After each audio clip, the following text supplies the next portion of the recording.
আপনি একটু press conference করছেন, তারা যা জিজ্ঞাসা তাদের উদ্দেশ্যে শ্রী শ্রীমামণি যে বাণী দিচ্ছেন সেটা হিন্দিতেই দিচ্ছেন, সেটা আমরা সকলেই সৌভাগ্যবান, আমরাও তাদের সঙ্গে সঙ্গে শুনব।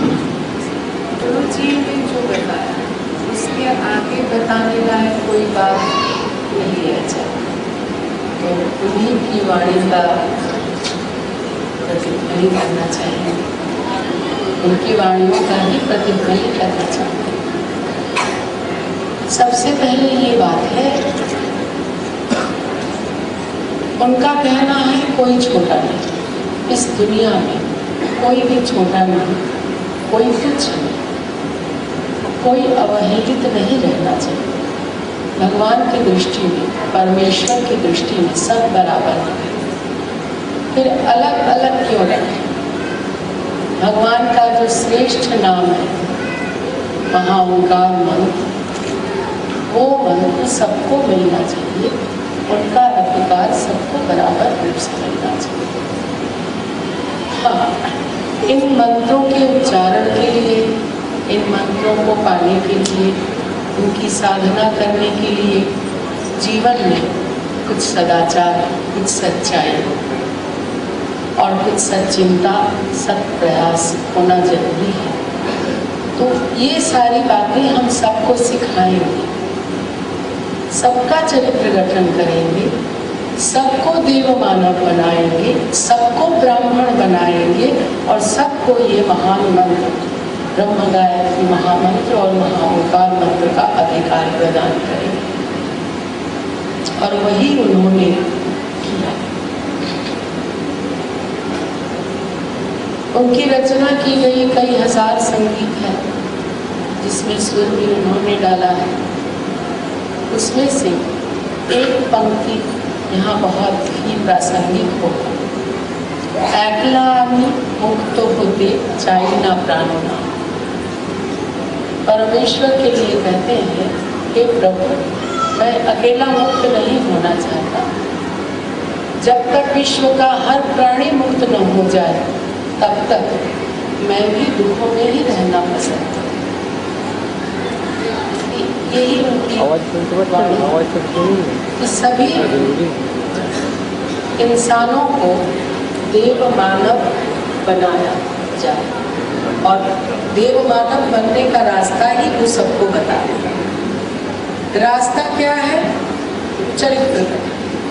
अपने चरित्र को ऐसा बनाना कि वहाँ देश सुरक्षित हो, महिलाएं सुरक्षित हो, दूसरों का धन सुरक्षित हो, विश्व का कल्याण सुरक्षित हो। जो इंसान कभी भी दूसरों के लिए किसी भी तरह नुकसानदेह न हो, वह इंसान चरित्रवान या चरित्रवती कहलाने योग्य है। जो इंसान दूसरों के कल्याण के लिए जीवन का उत्सर्ग कर सकता है, अपने सुखों को बांट सकता है दूसरों के साथ, दूसरों के दुखों का अंश ले सकता है खुद अपने ऊपर, वही इंसान देव मानव या ब्राह्मण कहलाने योग्य है। उन्होंने जगत कल्याण को ब्राह्मणत्व का लक्षण बताया। केवल मात्र ब्राह्मण परिवार में जन्म लेना ही ब्राह्मणत्व नहीं। कोई भी इंसान, चाहे वो किसी भी परिवार में जन्मा हो, किसी भी गोष्ठी में हो, किसी भी संप्रदाय या धर्म में हो, वो देव मानव या ब्राह्मण बन सकता है अगर वो सदाचारी है, जगत कल्याण का है। सदाचार और जगत कल्याण के रास्ते पर अपने को टिकाए रखना बहुत मुश्किल होता है। कभी कभी स्वार्थ आ जाए तो समाज की सेवा करते करते भी लोग अपने पद से विच्युत हो जाते हैं। क्या उपाय है कि अपने आप को हर प्रलोभन से हम बचाएं? एक है संयम का पालन, जीवन के हर स्तर पर संयम और ब्रह्मचर्य का पालन। दूसरा है परमेश्वर की आराधना। एक बहुत ही नई बात गुरुजी बताते हैं। विवाहितों के जीवन में भी ब्रह्मचर्य की आवश्यकता है। इसी संदर्भ में कई ग्रंथों का भी उन्होंने रचना किया है कि विवाहित पति पत्नी कैसे संयम का पालन करें। जो त्यागी हैं, जो सन्यासी हैं, उनके जीवन में संयम निरंतर रहे, ब्रह्मचर्य निरंतर प्रतिपालित होता रहे। लेकिन जो गृही है, जो गृहस्थ धर्म में है, उनके भी जीवन में सीमित ब्रह्मचर्य का प्रतिपालन हो। उसका फल ये होगा, जो बच्चे आएंगे उस परिवार में पिता माता के संयम और ब्रह्मचर्य की शक्ति को उत्तराधिकार सूत्र में लेते वो अधिक शक्तिशाली होंगे और अच्छे से। हर परिवार में अगर इस तरह संयम और ब्रह्मचर्य का प्रतिपालन होता रहे, उनके बच्चे आएंगे शक्तिशाली बनकर। इन बच्चों ने अपने विवाहित जीवन में संयम और ब्रह्मचर्य का पालन किया, फिर आगे प्रजन्म में उनके बच्चे आएंगे और अधिक शक्तिशाली बनकर। इस तरह से 9 प्रजन्मों के बाद जो मानव जाति का आविर्भाव होगा, हर घर में देव मानव और महामानव, देव मानवी और महामानवियों का ही जन्म। क्योंकि संयम और ब्रह्मचर्य में जो शक्ति है, ये और किसी में भी नहीं। और ये बहुत वैज्ञानिक भी है, क्योंकि विज्ञान ये कहता है पिता माता में जो जिन होते हैं उनका प्रभाव हम लेकर जन्म लेते हैं। इसके प्रभाव को हम नकार नहीं सकते। तो पिता माता के हर तरह की शक्ति को लेकर हम जन्म लेंगे, बौद्धिक, आत्मिक, शारीरिक। धीरे धीरे 300 साल के बाद, 9 प्रजन्मों के बाद एक महामानव जाति का आविर्भाव अपने आप। इसलिए जरूरी है कि अभी हम सब प्रयास करें अपने अपने जीवन में संयम, ब्रह्मचर्य, सदाचार और जगत कल्याण का पालन करें।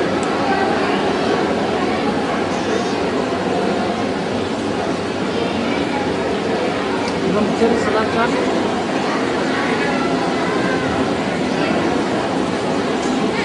ईश्वर की उपासना, ईश्वर की आराधना बहुत आवश्यक है।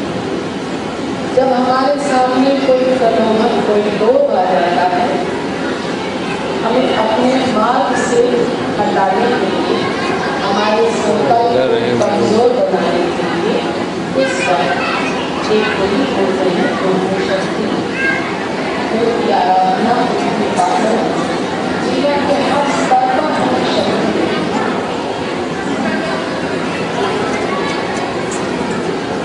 अब ये प्रश्न आ सकता है कि उपासना हम कैसे करें?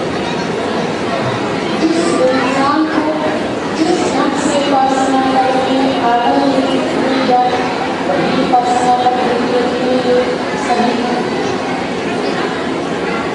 ऐसे तो महाओंकार में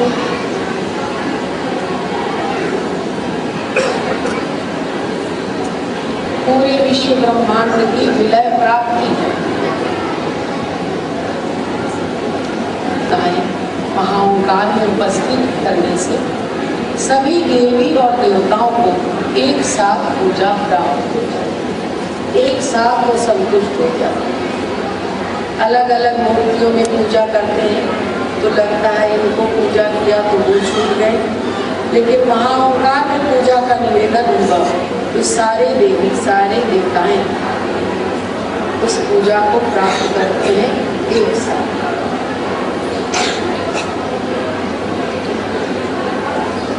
सारे तथ्यों का समाहार, सारे तत्वों का समन्वय बताया गया। लेकिन फिर भी हो सकता है महाओंकार की आराधना में सबको आनंद या रस न मिलता हो। जिस इंसान को जिस ढंग से, जिस रूप से पूजा करने में आनंद मिलती है, उसी ढंग से वो करें, लेकिन करें। पूजा का अर्थ केवल मात्र धूप दीप जलाना, फूलों से भगवान के किसी भी मूर्ति के सामने सजाना, मखमल आदि से उनका सौंदर्य बढ़ाना, ये नहीं है।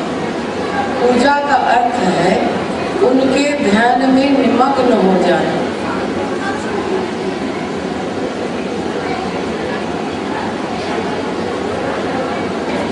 सभी इंसानों में, सभी प्राणियों में, सभी वस्तुओं में उनको दर्शन करने की कोशिश करना और सुख दुख जो भी वो दे सब उनका आशीर्वाद समझकर प्रसन्न होकर नतमस्तक ग्रहण करना पूजा का अर्थ है। इसलिए धर्म बहुत आसान काम, कठिन काम।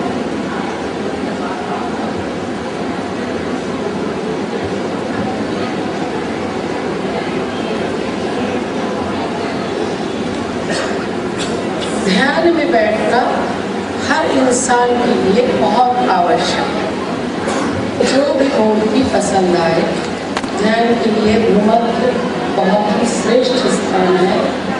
यहाँ पर एक चंदन का, ठंडे पानी का टीका पहनो ताकि मन को एकाग्र करने में आसानी। भगवान की जो भी मूर्ति आपको पसंद आए उसी मूर्ति का ध्यान कीजिए और उन्हीं का जप कीजिए। एक बार श्वास, एक बार प्रश्वास लेते और छोड़ते समय। ये ध्यान का सहजतम व्रत पद्धति है गुरु जी का दिया। हर इंसान को सुबह शाम कम से कम 10-15 मिनट बैठना जरूरी है।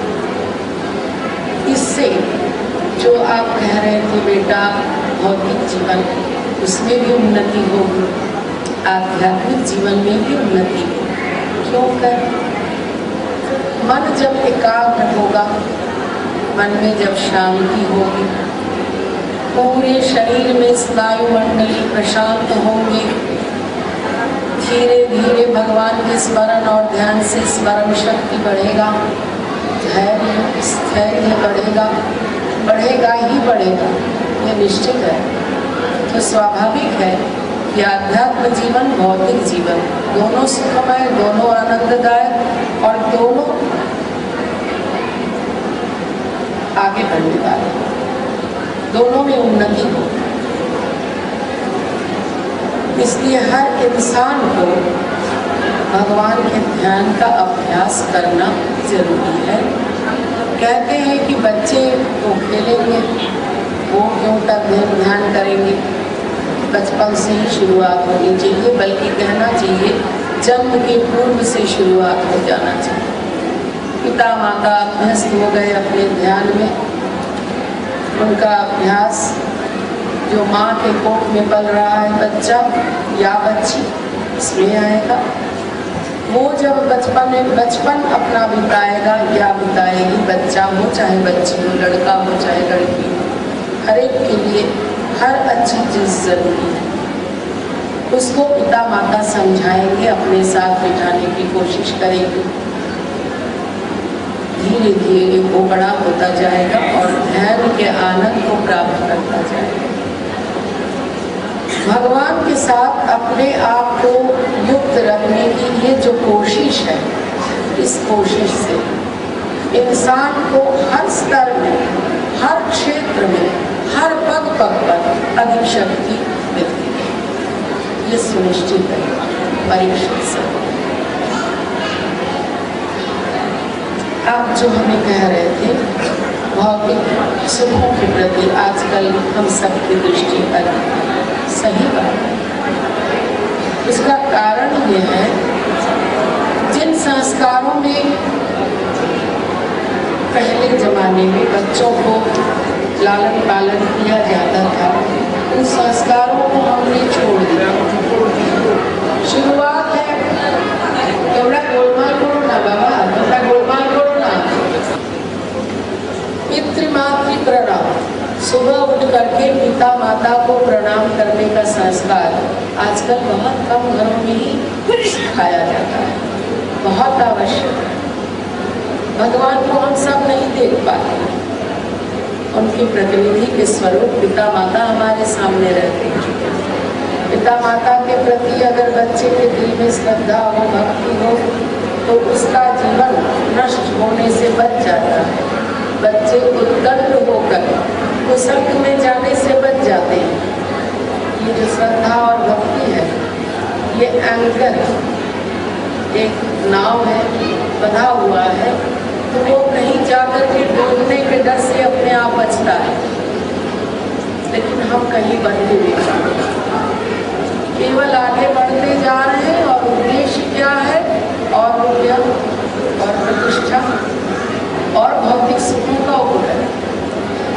तो बचपन से ही बच्चे को हमें सिखाना है, तुम्हारा लक्ष्य भौतिक सुख नहीं है। हाँ, जीवन में रहने के लिए कुछ जागतिक कर्तव्यों का पालन करना है, पढ़ाई भी करनी है, नौकरी भी करना है, पैसा भी कमाना है। और अगर विज्ञान ने हमें कुछ भौतिक सुखों का उपकरण दिया है, जहाँ जो आवश्यक है उसको काम में भी लाना है, लेकिन अपने नैतिकता को भूलकर नहीं, अपने पितृमातृ भक्ति को भूलकर नहीं, भगवान के प्रति अपनी निष्ठा को भूलकर नहीं, और समाज के प्रति अपने कर्तव्य को, देश के प्रति अपने कर्तव्य को, पूरे विश्व के प्रति अपने कर्तव्य को भूलकर ईश्वर भक्ति, और उसी के साथ उसको सिखाना है संयम और ब्रह्मचर्य के पालन के लिए क्या करना। हमने अगर थोड़ा बहुत कुछ सीखा भी है तो अपने बड़ों से ही सीखा है, उन्होंने भी अपने बड़ों से सीखा है। तो हम बड़े हैं, हम बच्चों को क्या सिखाते हैं? क्लास में फर्स्ट आना चाहिए, क्लास में फर्स्ट आना चाहिए। अब क्लास में गोलमाल करो ना, तुमरा गोलमाल करो ना। जो बच्चा फर्स्ट नहीं आया, घर में बड़े कह रहे हैं तुमको फर्स्ट आना है, ज़रूरी है फर्स्ट आना, अरे तुम फर्स्ट नहीं आए, वो बच्चा फर्स्ट आ जाए, तो इसके मन में एक भयंकर डर और एक अवसाद प्राप्त उत्साह चला जाता है। उसको लगता है कितना भी कोशिश करें तो जाती नहीं, वो हताश हो जाए। हम जानबूझकर या बिना समझे बच्चों को हताशा करते हैं, और इन हताशाओं के कारण आकांक्षा और उसको न प्राप्त कर पाने के कारण समाज में लोग हताशाग्रस्त होते हैं, और उसके कारण मानसिक रोगग्रस्त होते हैं। ये भयंकर पहलू है मानसिक। अपने लक्ष्य को स्थिर करना है, लास्ट से फर्स्ट करना है, ये लक्ष्य नहीं होना चाहिए। जो भी पुस्तक हमें पढ़ाया जा रहा है, जो भी विषय हमें पढ़ाया जा रहा है, उसको हमें सही ढंग से पूर्ण रूप से सीखना है। गणित का एक भी परिच्छेद, एक भी चैप्टर हम छोड़े नहीं। इतिहास की किताब का एक अंश हम छोड़ेंगे नहीं।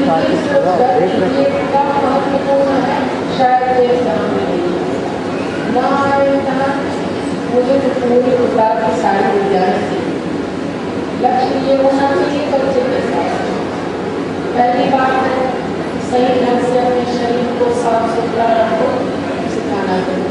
आँख साफ रखो, दांत साफ करो, नाखून साफ रखो, मलमूत्र त्याग करने के बाद पानी से सही ढंग से धो, अपने नाखूनों को साबुन से सही ढंग से धो। ये सब पहले सिखाया। 35 प्रश्न तो रात बीत जाएगा, ऐसी बात नहीं है। हाँ और ना नहीं। सुबह सूर्योदय से पहले आपने अपना बिस्तर छोड़ा कि आज हाँ या सुबह उठ करके पिता माता को भक्ति सहित प्रणाम किया या नहीं? हाँ या ना? अपने शरीर को स्वच्छ रखा या नहीं? हाँ या ना? तो क्या होता है जब बच्चा रात को बैठ करके ये प्रश्नों का उत्तर लिखेगा, खुद को लगेगा कि जहाँ हाँ होना चाहिए वहाँ हमने ना लिखा, गलत किया। दिन भर तुमने सच कहा या नहीं। अगर हाँ लिखता है तो संतोष होगा, ना लिखता है तो खुद को शर्म आएगी। बहुत जरूरी था कि हमने बेकार छोड़ा। कल वो कोशिश करेगा कि अपने आप को समझे। इस तरह से हर बच्चे को दिन पर दिन अपने आप को और संशोधित करने का मौका मिलता है। इस तरह से एक बच्चे को नैतिक, शारीरिक, आर्थिक और शैक्षणिक हर तरह से उन्नति करने का हमें मार्ग दिखाना चाहिए।